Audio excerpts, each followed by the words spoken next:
Tere, tere, tere. Ilusat päikselist reedet. Kell on 12.12 ja ma loen teile täna ette, sest ma lähen õhtul helikausside ja ongirännakule.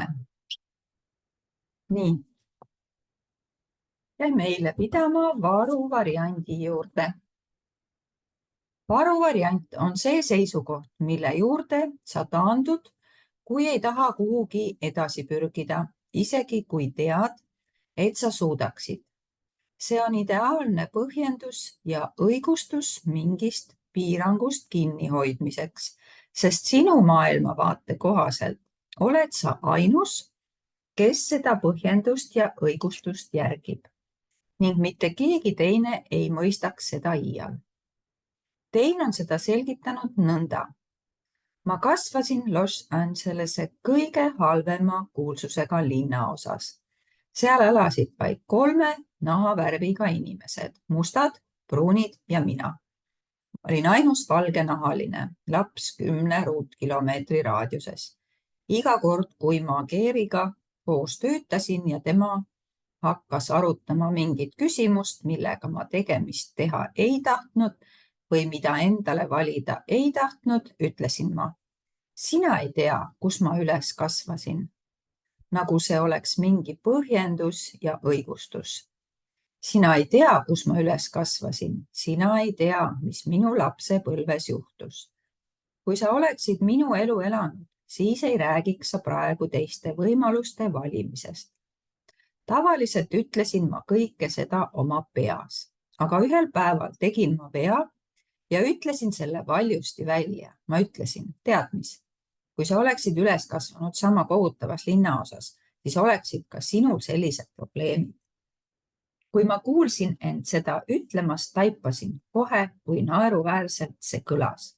Ma vaidlesin omaenda piirangute eest ning hoidsin neist kinni ideaalse põhjenduse ja õigustusega. See polnud sugugi arukas. Ma küsisin Geerilt, kas võiksid mul aidata sellest üle saada? Ja tema ütles, hästi, kas oleksid valmis loobuma sellest kui oma varuvariandist? Mida kasutad sina vabandusena õigustamaks sellise suhte ja elu puudumist, nagu tegelikult endale sooviksid? Inimeste väljakirjutamine oma elust. Kui sul on raske tunda vajadust inimeste reaalsuse järele ja elada koos teistega, sest oleksid meelsamini nagu Tiibeti munk, kes lihtsalt läheb koopasse, lõikab end ära kõigest muust ja elab seal tõelises õndsuses. Tõsi küll, mungad elavad oma koopas tõeliselt õndsat elu, aga ainult seni, kui nad sealt koopast väljuvad. Siis mattuvad nad kõiksugu pasa alla, sest neil pole vahendeid eluga toimetulekuks. Siin raamatus kirjeldatud Accessi abivahenditega võid sa ühtlasi leida õndsuse ja mitte lasta end mõjutada teiste inimeste valikutest. Kui sa oled valmis läbinisti olema sina ise, siis mõistad sa, et ei pea oma elust midagi ära lõikama. Kas püüad leida seda õndsat olekut seeläbi, et kirjutad muudkui inimesi oma elust välja? Kas suudad alati leida mõne põhjuse, arvustamaks kõiki oma sõpru, et võiksid nad siis hüljata? Tegelikult on nii, et võimalik on kogeda kõigi asjade puhul rõõmu, tänutunnet, sidet ja ühtekuuluvust ning ühtlasi tunda suuremat lähedust kõigi inimestega oma elus, isegi kui nemad endale seda rõõmu ei vali. Niimoodi lubamine toimibki. Üks olemine ja teadlikkus tähendavad kõige kaasamist ilma arvustamiseta. Seega ei pea sa oma elust midagi kõrvaldama. Kõike võib oma ellu lisada. Selline olemise viis pakub sulle tegelikult suuremat lähedust teistega. See võimaldab sul inimestega suhelda rohkem kohal olla ja neid toetada kõiges, mida nad on valmis endale saama ning mida nad ihkavad või vajavad, ilma et tunneksid sealjuures, et ennast kuidagi kahandaksid või endalt midagi ära võtaksid. Sa avastad, et võid elada koos teiste inimestega sõltumata nende valikutest ja nad ei mõjuta sind sellisel moel nagu varem.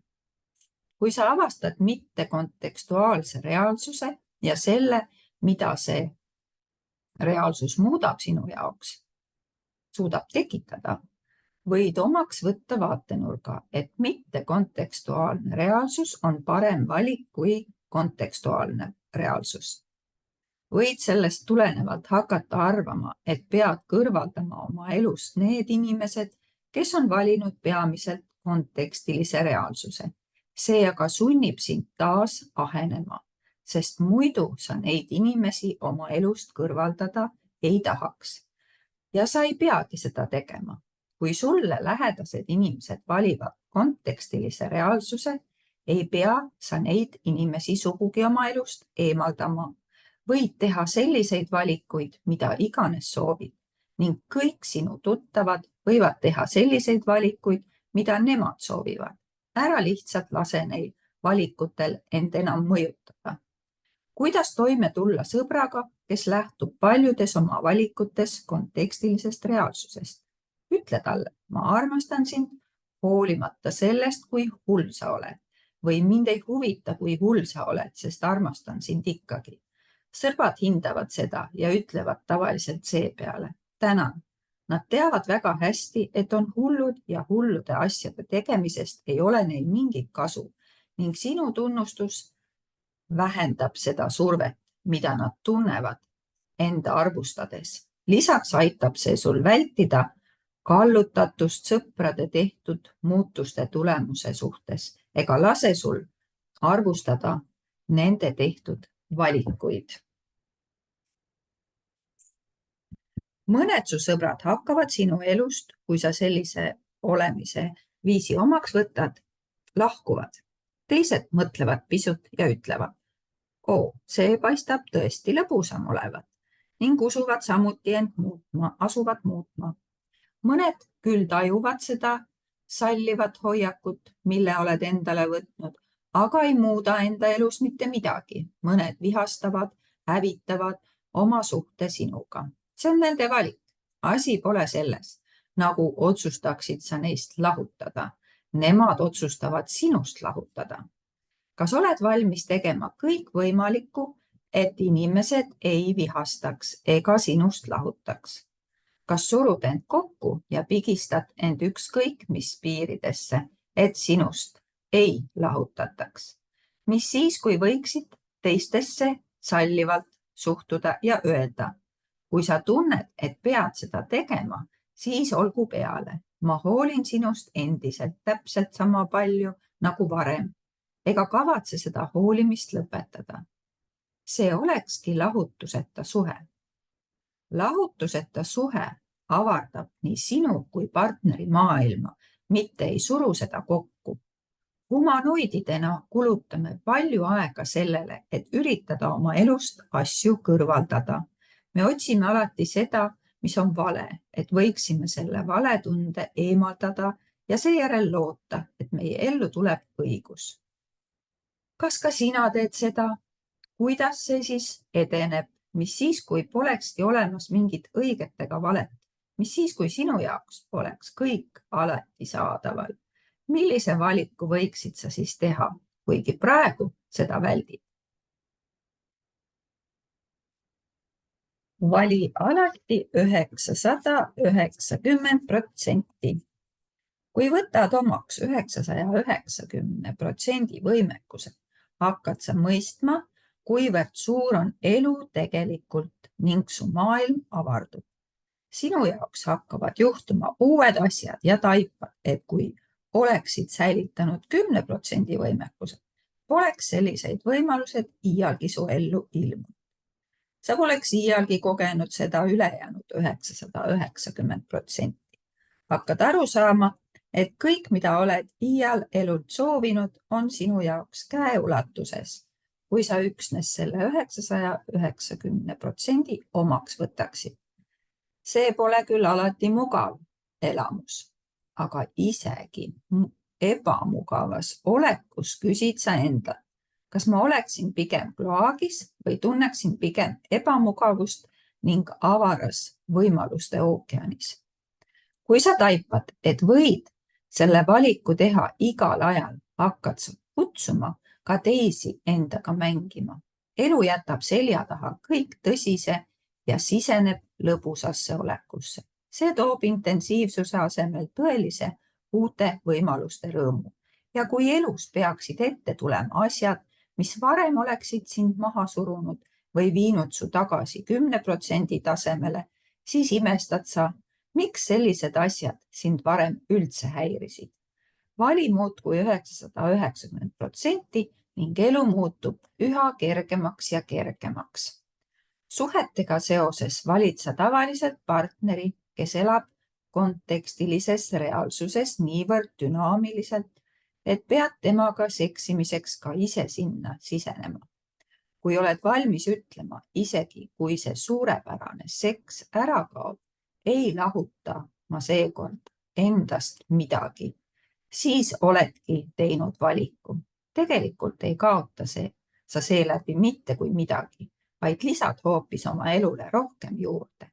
Sa ei pea oma elust asju ära lõikama, et elada sellest 990% võimekusest lähtudes. Sa ei pea oma elust midagi kõrvaldama. Küll aga pead sa avardama oma teadlikkust, et vältida samasse seisu tagasilangemist. Sa võid oma ellu lasta kõiki ja kõike ning iga inimese ja olukorra puhul on sul valik. Võid valida, kuidas iga inimesega suhtled. Kas soovid mõne inimesega kohtingule minna ja seksida? See ei pruugi olla sinu valik, kuid aina üksi seetõttu, et sa sellist valikut ei tee, ei tähenda see, nagu sa ei võiks selle inimesega luua sidet, tunda lähedust ja rajada sõprust. Tein ütleb, enne kui ma teadsin, et võin valida ka selle teise olemise viisi, olid mu valikuteks inimeste kargamine, elust kõrvaldamine või eiramine. Sellisteks ma oma valikuid pidasingi. Nüüd võin ma öelda, tere, kuidas läheb, ja mulle avaneb täiesti uus võimaluste maailm, sest ma teadvustan endale oma valikuvõimalusi. Osa valikust seisneb ka tunnistamises, et ma ei pea kedagi hülgama oma elu elamiseks. Ja kui nemad soovivad minust lahkuda, siis olgu peale. Ma ei vajagi kedagi teist selleks, et ise oma elu elada. Võid vabalt luua ka suhte illusiooni, kui keegi seda soovima peaks. Sa ei pea seda ise tõeseks pidama. Võid olla selle inimese jaoks kes tahes, aga see ei tähenda sugugi, et pead ennast muutma.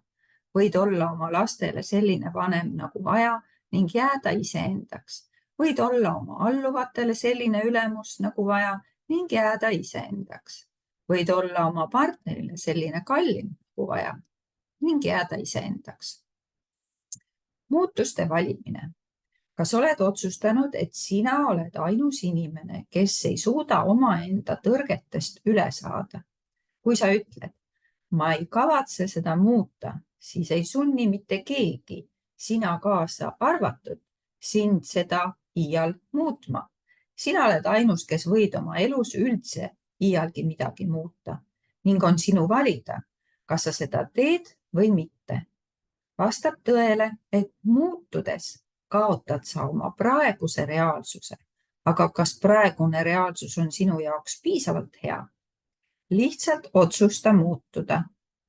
Muutus saabki teoks kohe, kui oled teinud otsuse muutuda. Võid eeldada, et ainus viis muutust tuvastada on siis, kui sa end kuidagi teisiti tunned, aga see pole nii. Teistsugune enesetunne ei tähenda, et sinus on toimunud muutus. Sa muutud pidevalt ja sellega ei käi kaasas mingisugust tunnet.